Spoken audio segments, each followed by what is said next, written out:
Dame el pie.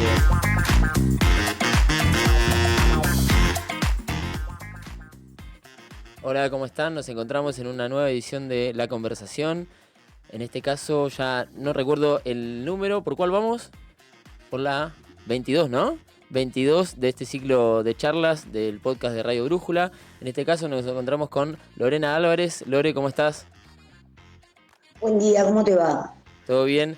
Lore, bueno, para los que no la conocen, es una de las plumas más destacadas de Panamá Revista. Aparte tiene su ciclo de entrevistas en YouTube con La Cita, un stream que es muy recurrente, que pasaron ya muchos invitados resonantes. Y aparte ha participado de 2 libros, uno de los cuales tengo acá a mi lado, que está buenísimo, que es ¿Qué hacemos con Menem?, que ya escribió uno de los capítulos, y otro es Todo Diego es político.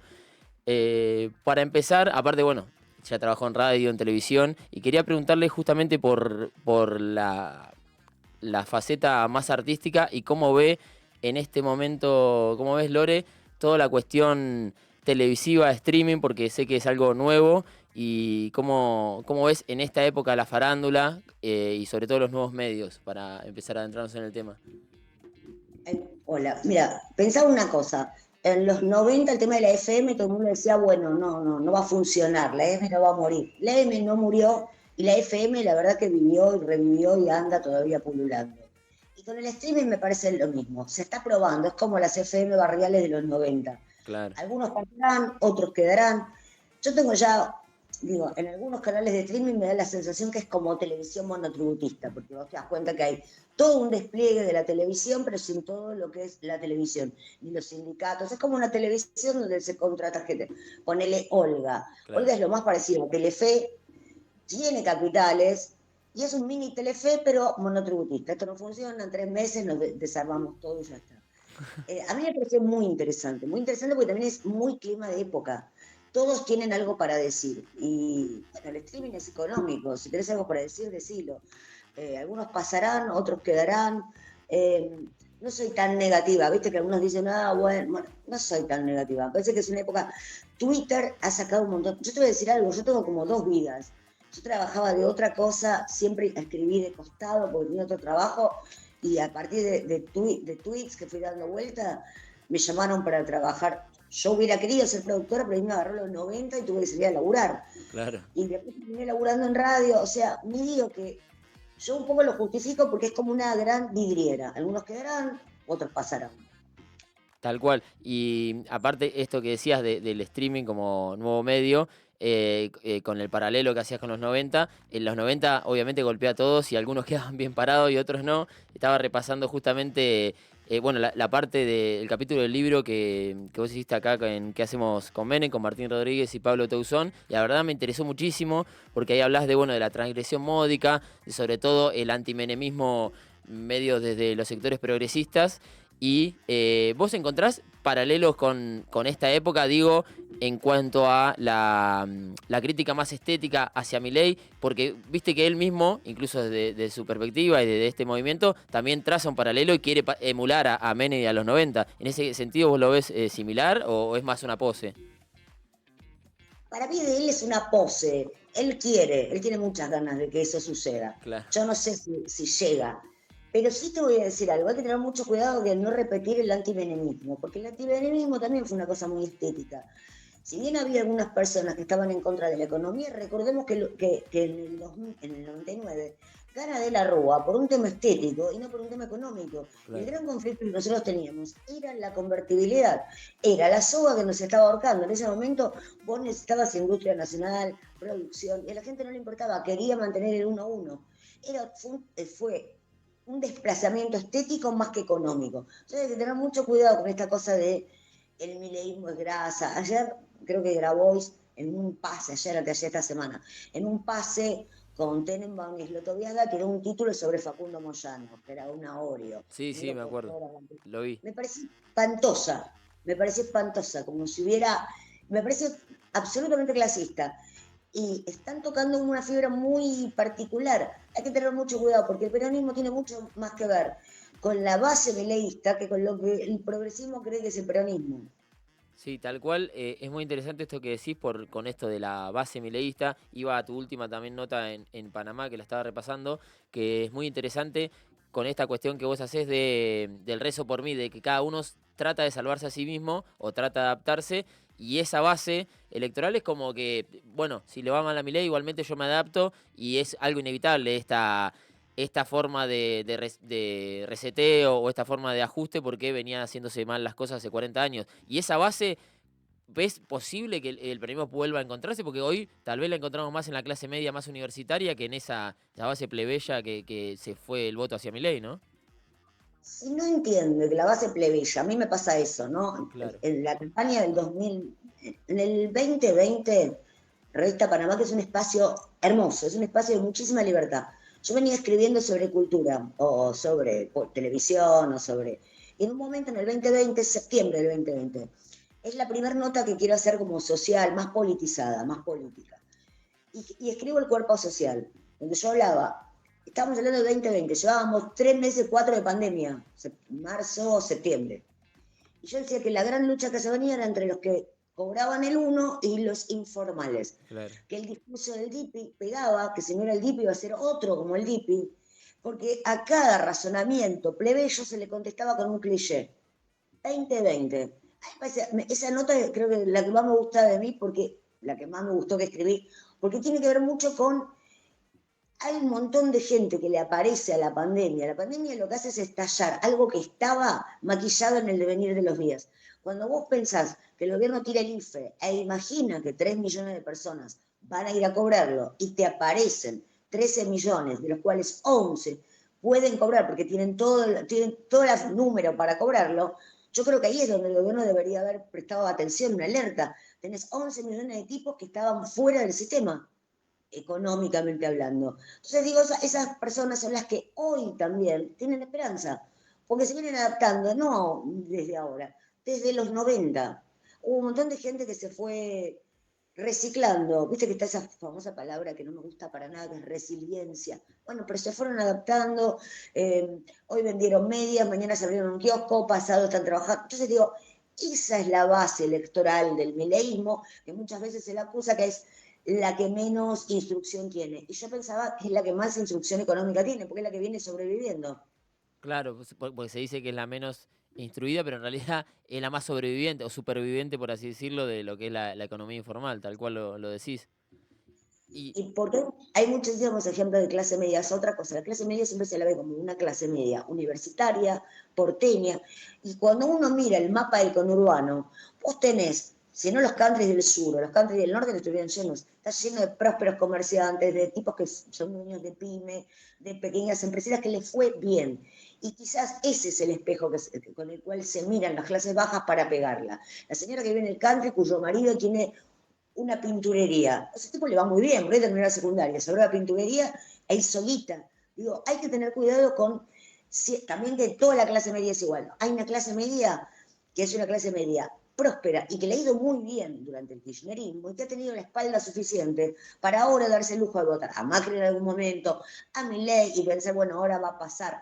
Porque en este país hay una base que tiene espalda para el aguante. Y siempre se cree que esa clase media o esa clase media alta, no sé, es oligárquica. Y no, estamos hablando de, no informales, pero de autónomos.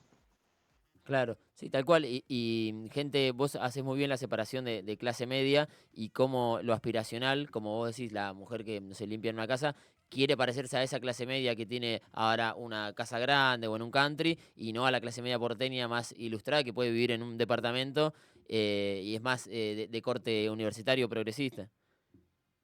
Y mira, vos vas no sé, me pasaba, amigas mías que viven en country, tengo esas, se llevaban absolutamente bien con la señora que trabajaba en su casa, y no es que estaban bien, quizás yo no lo bajo a ese nivel, sino que entiendo que cuando uno tiene cerca algo, que es lindo, que la pasa bien, que ves que tiene menos, te tomas 2 colectivos, llegás corriendo a tu casa, bueno, digo, cuando las madres piensan en que los hijos estudien, en general tampoco están pensando que los hijos sean politólogos en las clases medias bajas, que sean médicos, que Claro. sean abogados, que sean arquitectos, que sean enfermeras, no sé, alguna tecnicatura, ¿Por qué? Porque piensan en un ascenso económico, a ellos no les importa tanto ascender de clase para decir tengo el título, mi hijo es sociólogo. Bueno, la verdad que les daría igual a un padre si el hijo es sociólogo o gasista. En ese sentido, siempre las clases medias, más ilustradas, creen que todo el mundo tiene la aspiración de ser politólogo, y la verdad que no. Claro, tal cual. Y sabes que te iba a preguntar por otra figura que también está en el libro cuando vos haces un análisis muy interesante con los dos comunicadores más resonantes de la época, que eran Mariano Grondona y Bernardo Neusta, que Neusta lo que hace es entronar la figura esta de Doña Rosa, como para hablarle al sentido común, clase mediero argentino, y llegarle a la mayor cantidad de población. ¿Vos cómo pensás que conecta el gobierno, y en este caso la oposición, con Doña Rosa, o quiénes serían las Doña Rosa hoy en día a cuál hablarle? El gobierno conecta absolutamente bien, por eso, fíjate que tocan las universidades y el gobierno se cae. Hay algo del gobierno que lo toca, que lo raspa, que lo afecta. Bueno, porque la universidad, vuelvo a decir, desde ser doctor, desde ser dentista, bueno, cualquier, cualquiera quiere que su hijo estudie una de esas carreras. Entonces, bueno, ahí afecta su imagen. ¿Y con qué la contrapone? Ni más ni menos con la FIP. El personaje más odiado de todos los personajes institucionales. Digo, tienen un buen timing y tienen un buen oído con lo que le gusta o que no le gusta a los ciudadanos comunes. Salió el Dibu, estaban todos esperando que la selección diga algo. Bueno, lo que dijo es que el país está mejor. Es medio loco, pero le toca la fibra a la gente común. Si vos me preguntas qué medio hoy lo representa, no sé qué medio baja la lógica, pero cuando vos ves tuiteros como Janina Latorre, y se parecen mucho más a las señoras comunes, no sé, que si le bajás y le hablás y lo amo, no importa, de Horacio González, digo, Sí. ellos tienen siempre un buen aparato de comunicación porque básicamente van con la lógica. A tal cosa le contestan tal otra, que es como una especie de lógica que nosotros no sabemos utilizar. Nosotros siempre decimos, bueno, sí, la corrupción en realidad es estructural y no es tan mala. La respuesta que tenemos que decir es, la corrupción está mal. No estar explicando que el capitalismo y la corrupción. Entonces que nosotros nunca damos definiciones concretas. ¿Qué te parece la corrupción? Mal. Punto, ya está. Claro. Damos como explicaciones sociológicas que la gente no te quiere escuchar, quiere saber, che, ¿qué pensás de esto? ¿Qué te afecta a vos? ¿Por qué le afectó tanto a Cristina Once? Porque el choque de Once representó corrupción. Listo, la gente se enojó ahí. Y de ahí no volvió a quererla, entre comillas, como la quería. Claro. Y sabés que nombraste ahí a dos personas justamente que yo el otro día vi un stream ahí por arriba, un recorte, que hablaba Yanina Latorre justamente de cuáles eran las figuras que ella se sentía reflejada, ni siquiera que era que simpatizaba o estaba ordenada ideológicamente. Y hablaba de Cristina, hablaba bien. Dijo, yo me siento identificada, pero por una cuestión, esto que vos decís de hablar el mismo idioma o hablar simple, o es una mujer con la cual me tomaría una birra, dice ella. Y yo que te quería preguntar, porque vos también hiciste también unos buenos análisis sobre el tema de las mujeres y las mujeres en los medios y en la política. ¿Cómo pensás que se refleja eso con respecto bueno, a esta vuelta a la centralidad de Cristina? Y del otro lado, bueno, Karina Milei, Villarroel, que hay otras mujeres, digo, que representan otra cosa, ¿no? Eh, bueno, a mí me pareció re interesante. Me parece que la parte de Cristina, entre comillas, como mala o contestataria, pega mucho en esa clase media que la odia y la ama a la vez porque Claro, se siente identificada, son como espejos. O sea, Janina debe sentir identificación con Cristina y Cristina en algo tiene la cosa aspiracional de Janina. O sea que es muy normal que se repelan y a su vez se atraigan. Eh, a mí me parece que las mujeres tienen muchísima centralidad en este gobierno, una cosa rarísima, pero vos, fíjate, tenés a Patricia Bullrich, ¿te gusta o no? Tenés a Patricia Bullrich, tenés a Karina Milei y tenés a Victoria Villarruel. Cada una en distinto perfil. Me parece que Victoria representa una cosa como la secretaria del escribano, cualquiera que conoce va a una escribanía o va a un banco y se cruza una Victoria Villarruel. claro. Es como la persona atildada de la camisita blanca, que te dice, ya te comunico con el doctor. Y eso me parece que Pelle por eso todavía tiene buena imagen. Vos fíjate el discurso que tiene, que es terrible. Y sin embargo, no terminan de relacionarla con genocida. Es increíble, ¿no? Claro, sí, sí, tal cual. No la asocian a eso, sino la asocian, como vos bien decís, a una, no sé, vas a un banco y te atiende una historia de Villarroel o una secretaria ejecutiva. Tal cual. O sea, vos vas a un banco y te dicen, espera que vamos a hablar con la jefa de cuenta. ¿Y te aparece Victoria Villarruel? Claro. Sí, sí, por eso es tan interesante este trabajo estético que hacen ellos con respecto al comunicar. y cómo lo tratan de capitalizar. También te quería preguntar porque vos sos una experta en la cuestión del espectáculo y también de cómo se refleja la cultura en la política. Y si ves este intento de Milei, por ejemplo, viste con el documental o con esta, bueno, todo el tiempo imágenes creadas por inteligencia artificial o tratar de comunicar una épica que sentís que en algún momento se puede cortar o tiene un correlato que no va con la realidad económica o puede estirar mucho tiempo más. ¿Cómo lo ves eso? Mira, nos viene sorprendiendo. Con todos los recortes que ha hecho, con todo lo que ha hecho, vos pensás en otro momento alguien que te recorte tanto o que te suban las tarifas tanto. A Macri se enojaron, la gente se enojó mucho más con Macri por menos de lo que hizo él y él como que sobrevive. Digo, en un punto era la economía, es la economía, y por otro punto, algo nos había tocado la fibra cultural para que haya este aguante, para que haya esta paciencia. Eh, en algo estaba disconforme la gente más allá de la economía, digo, representa algo. A mí cuando se sube a la épica y quiere como copiar lo que fue el kirchnerismo, a veces las copias están mal, a veces lo que es exitoso en determinado momento, y funciona en determinado grupo, no funciona en otro.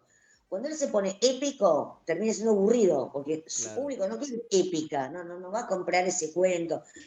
El kirchnerismo tuvo épica, pero también le estaba acompañando tasas chinas. Era todo, era como un momento, un contexto. Pensá algo, venimos de 4 o 5 años, hacete la idea de 2000, 2001, estalla todo. Llega Dualde, empieza a componer, la economía se empieza a levantar. Gana Kirchner, entre una fragmentación terrible. Son años donde nos reconstruimos económicamente, donde la política pasa a segundo plano, más allá de que sí, existía Página 12 y leías política, pero digo, no estabas politizado 24 horas. Son los años del esplendor del Bailando por un Sueño, de las telenovelas de Polka. Claro. Pensá que la noche, en el 2006, eso es muy interesante, entre Montecristo en Telefe, que trataba el tema de los desaparecidos, pero en clave telenovela, y Soy Gitano, una historia de familia, de amores, tenían 60 puntos de rating entre las dos telenovelas. Mirá cómo la gente se reconectaba, llegaba a la casa, venía a laburar Claro. y se desconectaba. Y después de las telenovelas venía Tinelli bailando. Y veníamos de Diego Maradona con un show que tenía que ver con el espectáculo. Entonces digo, fueron años muy despolitizados que estábamos todos relajados. Llega el conflicto del campo, se politiza todo, empiezan todos los conflictos. Bueno, 2010 vemos un veranito económico impresionante y en el medio la muerte de Kirchner. Y creo que ahí con ese velorio multitudinario, ya veníamos del bicentenario multitudinario, ahí la épica, el relato estaba bien puesto. En este momento no pasó nada como para decir, che, esto es épico, mirá qué bárbaro, porque la épica tiene que tener algo. Claro. No sé qué es la épica de un león que está recortando hoy. Por eso Sí. digo, a veces se copian, porque ellos realmente, yo veo mucho paralelo con el kirchnerismo de los años de la intensidad, que confían mucho, que se creó el kirchnerismo, por eso fue el kirchnerismo, el peronismo, fue mucho más que el recorte. De hecho, voy a decirte algo, en el momento que más se politizaron, más enemigos tuvieron. O sea, Claro. el 54% tuvo un poco de épica, pero también tenía una economía espectacular. Entonces vos decís, con una gran economía, una presidenta que, aparte la fuerza de Cristina en ese momento fue, bueno, era la fuerza de Cristina, ¿te acordás? La Sí, fuerza de sí, todos, me acuerdo. de alguien que queda viudo, que se recompone, que sigue gobernando, bueno, era mucho, había épica. Ahora me parece que es un sinsentido esa épica. Claro, está muy interesante lo que decís porque desde el mundo del espectáculo se puede analizar totalmente los momentos de la sociedad, como vos bien lo decías, con respecto a, bueno, a los programas mainstream que tenían un rating incomparable y la gente estaba como más tranquila con respecto a la economía que corría por otro carril y cuando se empezó a politizar, que incluso en los horarios mainstream empezaron a haber programas de política, pero de debate berreta, digamos, que tipo intratables, fue en los años de más intensidad y cuando la gente más se politizó para mal, o como decía Perón, no tiene cultura política, o sea, tiene politiquería y nada más. Y también los números empiezan a no funcionar. Los números no funcionan, entonces todo empieza a molestar. Claro. Mira, hay algo, fíjate, por eso lo de la FIP es interesante, que ahí sí agarra algo que es interesante y se hace una épica contra la FIP, bueno, ahí puede ser que lo acompañe la gente. El conflicto de campo es un conflicto fiscal, básicamente. Es un conflicto, querés pagar más Claro. impuestos, más retención, lo que sea, fue un conflicto fiscal. Y ahí una parte de la sociedad acompaña a otra. Pensé que en el 2009 Kirchner pierde. Sí, pierde entre gente que no tenía una maceta, o que la soja que podía conservar el verde era como yo que tengo acá una florcita. Bueno, el hecho de que todos nos todos como acompañamos al que le querían cobrar más impuestos, es muy interesante, sí, porque ahí tenemos también un conflicto cuando la economía en el 2010, 2011 pasan muchos monotributistas, muchos tipos que tenían locales que tenían que estar empleados y eran monotributistas, los pasan a ingresos brutos. Yo creo que ahí cuando empiezan a cobrar más impuestos o a blanquear la economía, la gente, y la economía encima no va para arriba, sino que empieza a descender, la gente se empieza a enojar y empieza a ver más dónde va su plata. Digo, me cobras más impuestos, me cobras IVA, bueno, ahora quiero saber qué haces con mi plata. Y ahí empiezan los enojos y ahí empieza la politización de la televisión. Economía en baja, más impuestos, todo el mundo diciendo no me alcanza. Bueno, ahí se politiza. Si no, es como que apenas estás un poquito mejor, la gente no está todo el día mirando a Neusta y Grondona. claro, no, no, tal cual. Por eso es tan interesante verlo desde ese punto de vista. Y te quería preguntar también, porque ahí, 2010, 2011, empieza justamente el auge de lo que son, bueno, los smartphones y las nuevas formas de comunicación, Twitter, Instagram, pero sobre todo Twitter. ¿Y vos no pensás que también que tiene algo que ver esta transformación tecnológica, que hoy la discusión se da totalmente intensa en esos canales? De hecho, ellos hicieron una pata muy fuerte en Twitter con sus replicadores y sus voceros. Y vos veo que te movés también muy bien en Twitter. Digo, vos no pensás que también se da por ese lado esa fragmentación de la audiencia, porque antes llegaban todos a la casa y veían, como vos decís, el bailando o la telenovela, había como un lugar de encuentro, y a raíz de esto no. Hay un cambio, ya en los 90 empieza ese cambio, pero explota en los 2000, que es, ya hay dos televisores en los 2000, así Claro. todo más o menos la gente comía con la tele en el medio. Hoy tenés un montón de pantallas, no necesitas ver toda la familia ver lo mismo, no todo el mundo, aparte por la vida que llevamos, no todo el mundo se sienta a comer en familia, o sea que hay uno que está mirando una cosa, otra. Y te voy a decir algo, la gente siempre opinó. La cosa es que antes vos ponías, yo me acuerdo que yo ponía Neustadt, pero era chica, porque Neustadt, pensá que Neustadt estuvo toda la vida, desde que yo nací está Neustadt. Claro. Neustadt atravesó el gobierno militar, la democracia, los 90, digo, tiempo nuevo. Yo me acuerdo la primera imagen de Tiempo Nuevo era muy chica, lo tengo muy presente porque era muy parecido al ET, él. Sí, O sea, es una cosa de loco, crecí con eso. Pero, y el programa de Neustadt era muy interesante porque mucha gente, como mis papás, lo miraban para putear la tele. O sea, mi papá y mi mamá ponían la tele y lo puteaban. claro, Bueno, las redes habilitaron que esa gente que puteaba y decía, che, pero mira lo que dice este boludo, lo ponga. claro. Entonces se armó como una comunidad de gente mirando televisión y opinando y opinando. Y la famosa democratización de la palabra también hace eso, que todas las palabras tengan, que todas las voces tengan el mismo valor. Claro, Y quien grita y- más es al que más miran. Por eso si vos tuiteás medio bajo perfil y querés traer un poco de lógica, se olvidan de vos. O no creces tanto. Hay gente que tiene 300.000 seguidores y vos ves que tuitea todo el día peleándose. claro. No, Digo, no, es tal raro. cual, porque es el famoso baiteo esto, que es lo que más garpa en redes y más circulación tiene, y es difícil encontrar a alguien, digo, que pueda comunicar algo con más, un poco más de profundidad.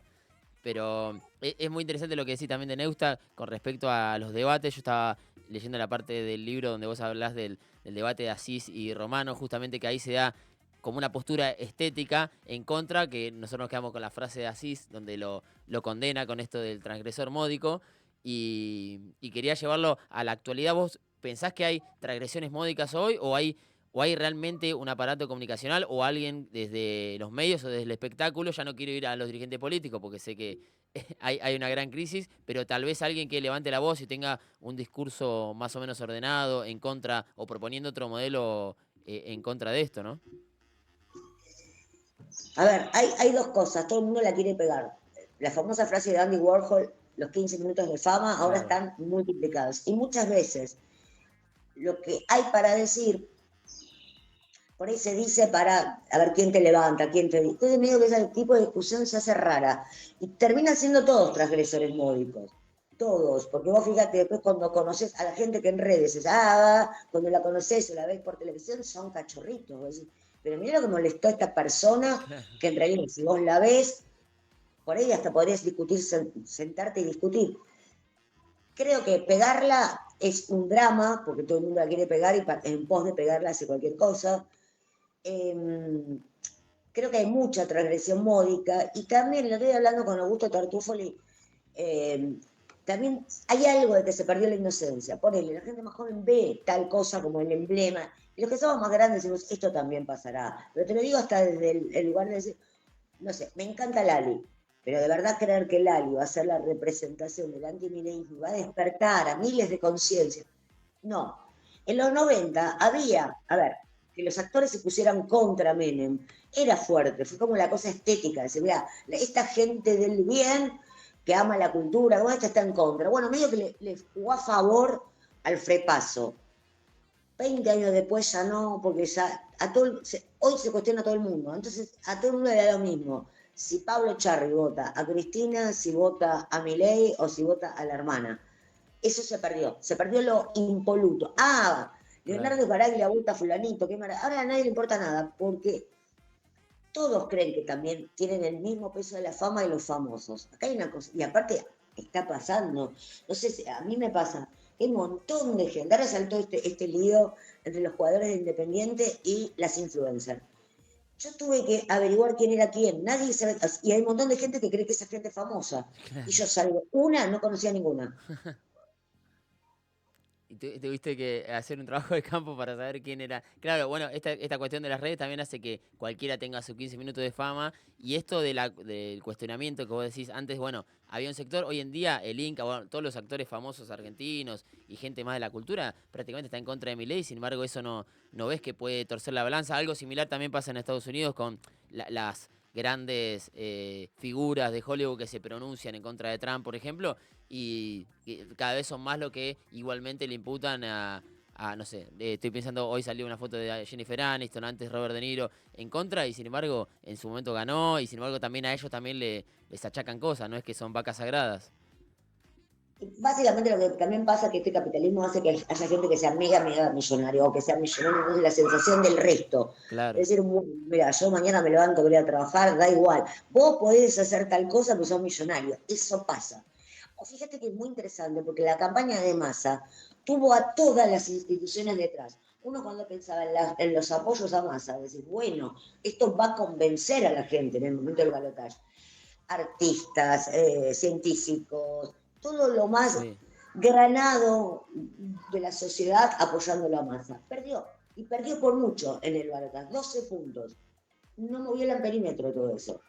Tal cual. Sí, sí, a mí me llamó muchísimo la atención el tema de Massa contra Milei porque fue la primera vez que lo vi, que toda o sea, la sociedad organizada, las instituciones estaban de un lado y la gente suelta, bueno, algo que vos hablás en la nota justamente de los lobos solitarios, los lobos sueltos, los que están solos y esperan, que no, o pertenecían a una institución pero no se sentían parte, votaban a Milei, y era como que la era del individualismo le ganó a lo colectivo pero por afano. Sí, pero aparte eran todos como colectivos que otrora hubieran sido, a ver, ay, fulanito, todo, aparte toda gente respetada. Y no es que se dejó de respetar esa gente, todo bien, pero yo voy a hacer lo que quiero. Claro. O sea, todo bien, científicos unidos, pero yo voy a votar lo que quiero. Digo, eso sí, y ahí es donde es la gran diferencia con los 90. Cuando Tato Bores lo censuran, o no me acuerdo qué pasa, que justamente es la jueza Servini de Cubría. Sí, me acuerdo. Bueno, todos los artistas cantando la jueza Claro. Cubría. Sí, Hoy, si pasara lo mismo, no le importa a nadie. sí, sí. Pero ojo, el antikirchnerismo lo hizo en el 2011 y la gente hizo lo que quiso y Cristina ganó un 54%. Claro. Porque vos pensás que ya había un antikirchnerismo también, a ver, gente muy proba, muy maravillosa, Luis Grandoy, no movió el perímetro tampoco, Cristina ganó un 54%. Digo, que hay una crisis institucional, hay una crisis desde todo punto de vista con cualquier institución, hasta la Asociación Argentina de Actores. Sí. Sí, sí, no, tal cual. Y sabes que te quería consultar también por el tema del feminismo, porque vos hablaste mucho en su momento, cuando era más la ola verde. Vos, bueno, hay voces que se alzaron como Nancy Giampaolo, como, bueno, Mayra Arena también la escuché o empezó a aparecer por ese entonces. ¿Y cómo ves este cambio o esta vuelta de ola al revés, que hoy parece que el antifeminismo es lo que garpa o electoralmente o en la sociedad? Yo creo que también es como algo de tiro corto, ¿no? Que sabes que es de mecha corta porque sé que no es que la gente se volvió antifeminismo, pero sí hacen ese discurso oficial desde el oficialismo como un antifeminismo, antiprogresismo, sobre todo muy duro con las mujeres y con esta ola verde, ¿no? Mira, 2017, cuando empieza todo esto, nosotros un grupo de varias mujeres, periodistas, escritoras, que nos costaba mucho hacerlo público, porque era todo cada vez que alguien hacía algo público era todo un drama, y como ninguna quería los 5 minutos de fama ni nada por el estilo, armamos como grupos de chat para discutir sin que vinieran, o sea, que a veces discutíamos entre nosotras, pero no teníamos miles de trolls molestando. Entonces, Claro. en ese grupo de WhatsApp empezamos a plantear de que mientras se decía que todo era un cambio de época, por distintos lugares todas nosotros veíamos que las cosas no cambiaban. O sea, por supuesto, a ver, es, eh, las mujeres tal cosa. Bueno, no, las mujeres quieren. Era medio como también decir, bueno, todas las mujeres, bueno, todas las mujeres no, sigue siendo muy. Nosotros pensamos una sola cosa: el mercado laboral. Todas las mujeres quieren salir y trabajar. Yo no sé si todas las mujeres quieren salir y trabajar. Yo no sé si hay mujeres que no quieren ser ama de casa. Ese sería todo un tema. Yo no sé si el mercado laboral es tan presionante que es mejor ser ama de casa que salir y tomar 2 colectivos y tener una vida corriendo. Digo, no todo el mundo quiere ser biólogo marino. Lo cual, cuestionar a una mujer que dice, no, yo me quiero quedar en mi casa y criar a mis hijos. Era malo, digo, por ese lado. Y había algo subterráneo que todo el mundo lo daba por enterrado y que cuando llegó la pandemia, yo lo empecé a observar, y muchas lo empezamos a observar más. No se habla de los cuerpos. Vos entrabas a Instagram y estaban todas haciendo gimnasia. Claro, sí, sí. Eh, Todas quieren ir a trabajar. Entrabas a Instagram, había muchas mujeres que te mostraban cómo estaban arreglando la casa porque eran amas de casa. Digo, dicen que las cosas dieron vuelta. Y la pregunta es, ¿y si siempre no estuvo eso ahí abajo, pero no tiene quien le escriba? Claro. Con Elegante pasó lo mismo. Aquella vez que Elegante hace como 4 años, también en pandemia, le hace el reportaje Feynman, que es un gran reportaje, le hace Feynman a Elegante. Yo me acuerdo que decía, bueno, al final descubren qué piensan los pobres, al final mira lo que piensan. Yo decía, por ahí esto es lo que se piensa todo el tiempo, pero no tiene quien le escriba, no hay nadie que, en general, quien escribe pertenece a la clase media, quien filma es de clase media, quien hace televisión es de clase media, y siempre la mirada prejuiciosa sobre lo que quiere el otro. Vuelvo a lo de Grabois. No sé por qué a Grabois se le ocurre que Facundo Moyano tiene alma de blanco. ¿Por qué no se le ocurre que la gente quiere esa vida aspiracional y no es cosa de blanco-negro? Por eso vuelvo al mismo, me parece el horror. Digo, en las clases populares, en las clases, yo trabajo en varios lugares, la verdad que la cosa de estar mal vestido es muy de hippie, ¿no? A la gente le encanta comprarse linda ropa, estar bien vestido, estar Claro. presentable, comprarse lo que mejor puede. O vas a una fiesta, y no es que porque vas a una fiesta que no te pertenece, porque no se queda en la. A mí me pasa, queda cerca de la villita y tal, ese día me voy disfrazada de pop. Ese día, si me invitan a una fiesta, voy lo mejor posible, porque todos los que van a estar ahí van a estar lo mejor posible. Claro. No quieren que sea esa hippie sucia, roñosa. Tal cual. Sí, sí, en esa cuestión estética y lo que hablas, bueno, hay mucha relato o discurso que en su momento parecía que era la norma, como decís vos, la hegemonía, y después vos veías, como vos bien decías, no se habla de los cuerpos, bueno, después ibas a Instagram, estaban todas haciendo gimnasia, o esto de la Stradwife, que también apareció ahora, que volvió y hoy nadie, o sea, nadie osa discutir eso o criticarla, sino que está viendo un fenómeno creciente. Entonces es muy difícil catalogarlo. Igualmente yo creo que el gobierno hace como un rédito político de ver eso y decir, bueno, hay que darle la vuelta a esto y hay que ser anti, ahora ya exacerbado, ya parece un personaje Capusotto prácticamente, del antiprogresismo, el antifeminismo, ¿no? Que eso tampoco va a funcionar, porque en realidad es como que todo el mundo tira para acá, pero la gente común en el fondo se queda en el medio. Claro, tal cual. Tampoco es la exageración, que estamos a un paso que digan, no, hay que, la mujer 2 pasos atrás. Bueno, eso no va a pasar, porque hay algo que sí se instaló, que es, si alguien te habla mal, si alguien te golpea, lo puedes denunciar. Eso ya quedó, o sea, hay cosas que quedaron, que el gobierno está tirando la ideología de género, bueno, tampoco a la gente común le importa todo este discurso del gobierno, todo es ideología de género. No, chicos, hay derechos que corresponden, hay Claro. cosas que están bien. Digo, cuando ellos se pasan 2 pueblos, también se les va a venir en contra, porque en general la gente tampoco es tan extremista para la cotidianidad. Si no estaríamos todos a los tiros. Y todos convivimos. Vos vas a un barrio y convivís. Sí. Convivís con la ama de casa, convivís con la chica que trabaja, convivís con la. O sea, se convive. Me parece que a veces la política extrema cosas que en la vida cotidiana no son tales. Claro, sí, sí, tal cual, se forzan esos extremos. Y quería preguntarte por último, para ir cerrando, Lore, y te agradezco muchísimo tu tiempo, ¿cómo ves a las nuevas generaciones. Yo veo como un grupo de sub 30 o alrededor de 30 años, yo tengo 36, que está empezando a pensar nuevas formas de comunicar y de hacer política. El otro día, bueno, veía el documental este de Ofelia sobre los nuevos trabajos, y otras también que incluso en contraposición a esa fueron a discutirles si solamente hay que escribir los nuevos trabajos o hay que transformarlos porque lo que se necesita es otra cosa. Pero digo, ¿hay como una generación un poco más despierta en ese sentido? ¿O ves que hay un apoyo más mayoritario a Milei porque ellos también lo vendieron en ese sentido de que los jóvenes están con ellos? Bueno, hoy los jóvenes están con ellos, hay que ver, porque también los jóvenes son los más afectados económicamente, van a ser los Claro. más afectados mujeres, las mujeres, por eso las mujeres tampoco, que somos las que siempre ponemos el cuerpo a la hora de cuando queman las papas, vamos a salir a cuidar abuelos, vamos a salir a hacer esto, vamos a hacer un montón de trabajo para poder comer. Y los más jóvenes, que ahora están muy ilusionados, pero cuando dentro de 2 años, por más de que pedalees, no te alcance, bueno, sí, eh, son los que primero se le van, los primeros que lo votaron y los primeros que se van a enojar, me parece.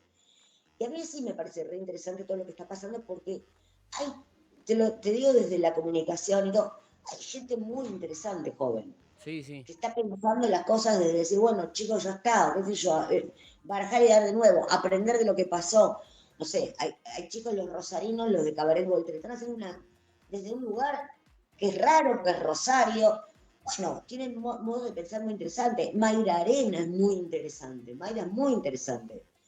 Eh, no sé, pensaba Ofelia que está en esa búsqueda, que es la que no está conforme con nada y empezó a ver que, bueno, ya no era todo lo que pasaba en el Nacional de Buenos Aires y en Villa Crespo.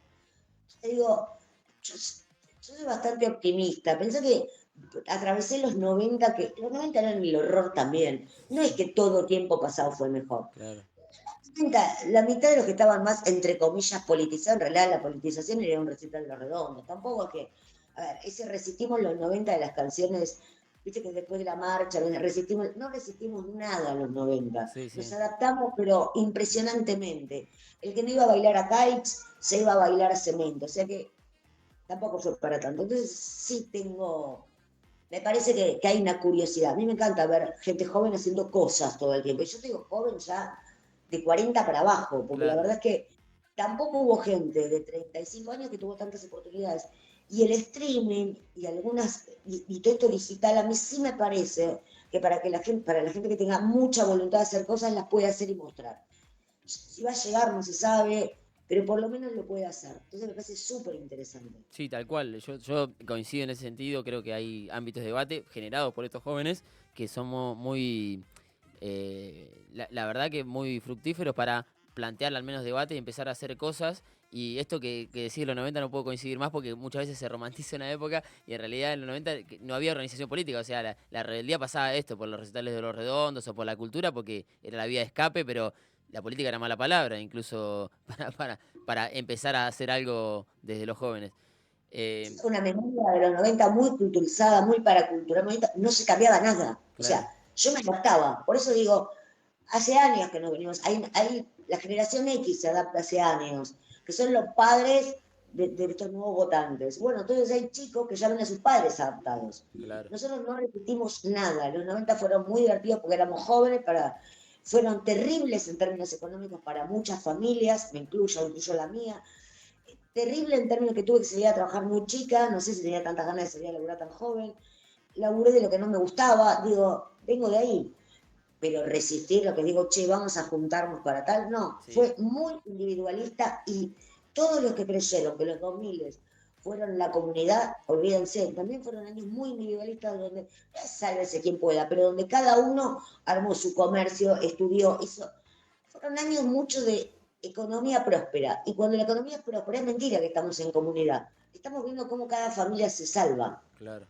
Sí, sí, no puedo coincidir más. Y la última, Lore, porque tocando el otro libro que hiciste, Todo Digo es Político, bueno, estamos en una fecha, una fecha muy especial, donde hubo muchos homenajes. Yo, como maradoniano, me pega especialmente después de los 5 años de su partida, pero quería saber cómo se resignifica hoy o qué es Diego hoy, tomando en base a las mujeres que escribieron ese libro y, y cuál es su capital o cuál es su peso simbólico y político hoy en día a 5 años de su partida, que no es lo mismo, por supuesto, que cuando estaba acá vivo entre nosotros. A ver, es como, Maradona es un personaje tan argentino que es contradictorio donde lo mires, tiene mil facetas.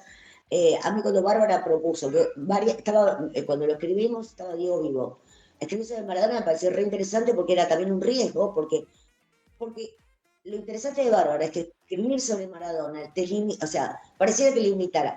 Pareciera que las mujeres también nos limitan. Bueno, puedes hablar de esto, puedes hablar de aquello. ¿Por qué no hablar de todo? Si Maradona es, más allá de un ídolo futbolístico, es parte de la sociedad. Y poder ver un objeto de la sociedad y analizarlo siendo mujeres, primero nos daba miedo, porque Claro. justamente fue la cresta de la ola del feminismo. Y en segundo lugar fue muy interesante para todos nosotros. A mí me tocó la parte mediática de Maradona, o sea, Maradona a través de los ojos de la revista Gente. Y Maradona es un personaje del jet set, de la farándula, que abarcó otras cosas. Eh, y para mí es tan contradictorio como nosotros mismos. Sí, no, y genial que vos lo pudiste analizar desde los medios, digo, porque no hubo, digo, personaje, símbolo, ícono argentino tan atravesado por los medios y tan acribillado también, y esa relación totalmente constante de tensión entre odio y amor con los medios es algo muy difícil de retratar, y creo que es debe ser el argentino más fotografiado y más filmado de la historia, ¿no? Y de las personas más fotogénicas de la historia. Sí, Estamos todos pidiendo sacar una selfie, nos sacan 24 selfies y decimos, che, no, que no vaya ninguna porque salimos mal, ¿no? Una foto en grupo y estamos con 10 fotos diciendo, no, no me saques. Yo no vi una persona con tantas fotografías donde salga bien. Hay algo del orden, lo mediático que nació con esa estrella. En el capítulo que a mí me toca hablar, hablo justo de su casamiento. Revista Gente en el año 89, hiperinflación, levantamiento, alzamiento, no, es la tablada. Bueno, el 89 es un año que estamos en llamas. Revista Gente que tenía muy buena tirada, ese año vendía 60.000 ejemplares, que para la revista era poco. Casamiento de Maradona, casi 300.000 ejemplares. claro. Y en un momento de crisis económica, vos imaginate lo que interesaba eso, el casamiento del siglo. Hoy es tan lejano que no te puedes imaginar gente yendo a comprar casi el álbum de fotos de un matrimonio. No, tal cual, sí, porque en fin es el álbum de fotos de la fiesta y del matrimonio, pero es impresionante lo que generaba él y bueno, lo que sigue generando. Así que nada, te queremos agradecer, Lore, la verdad que genial que nos prestaste tu tiempo. Sigan a Lore en Instagram y en Twitter y aparte sigan su ciclo de charlas llamado La Cita, que está muy bueno, realmente pasaron personajes muy interesantes y nada, recomendarla a Lore, aparte de sus notas de Panamá que son de cabecera. Muchas gracias, Lore, por pasar acá por la conversación.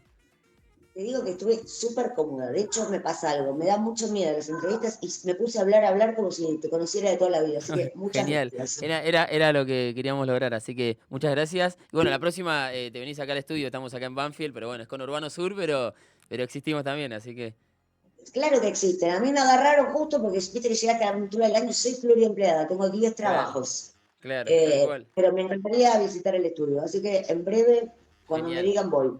Muchas gracias, Loren. Nos vemos nosotros en la próxima edición de La Conversación acá por Radio Brújula. Gracias.